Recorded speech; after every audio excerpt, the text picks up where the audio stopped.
Springtime in Missouri. Its beckoning call fills the air with the fresh scent of wildflowers, the chirping sounds of newborns in their nests, and the feverish itch to go fishing. I've seen him. For some, grabbing the moment means grabbing a sucker.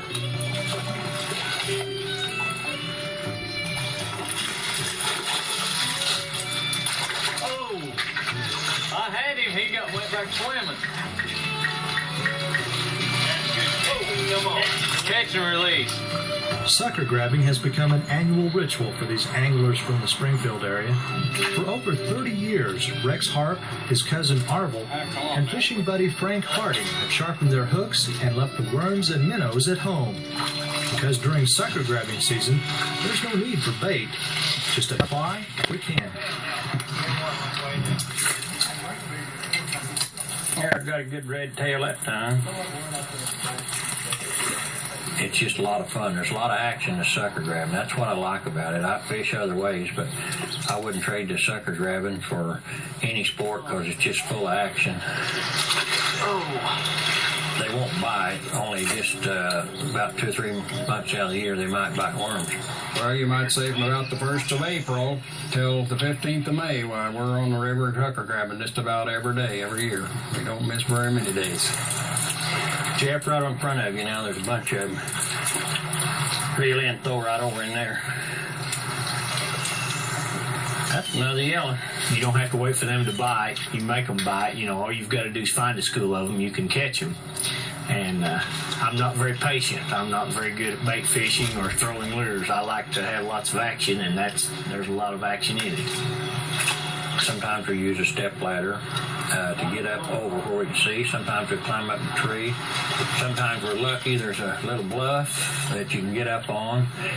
And then sometimes we just have to wait along the water. But after you get used to grabbing them, you can spot the fish, and they run in schools most of the time. You just throw the other side of them and jerk your hooks into them, and the fight's on. One guy come down here. One time he stopped in fact, he's right here at this bridge, and he crossed the bridge, and he seen 4 or 5 ladders down there we was grabbing with. And he turned around and come down and said, boy, that's the first time I ever seen anybody painting the river. He want to know what we was doing on them ladders out in that river. After a day's worth of grabbing comes an evening of good eating. Once filleted, the meat must be thinly cut, a process known as scoring. This allows the tiny bones to dissolve when cooked in hot oil. Yeah, it's a lot of work. It really is, but it's worth it. I don't think there's any fish better than a sucker to eat.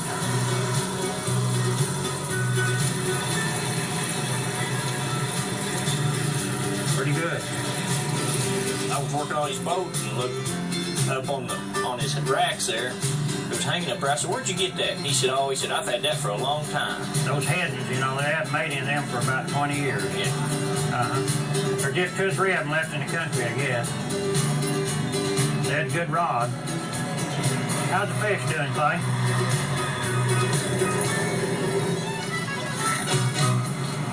One thing about it, after you get them scored like that, you don't have to worry about no bones, boy. You can just eat them like bread. A lot of people look down their nose at it and at the fish. They say they're not good to eat. My answer to that is they don't know how to fix them if they think they're not good to eat. And if they've never tried it as a sport, it's pretty exciting. There's a lot of action. And if you go down like to Knoll and grab a 10-pound red horse in the middle of a riffle in about 4 feet of water, you'll have as much action there as you can catching a 10-pound northern in Canada.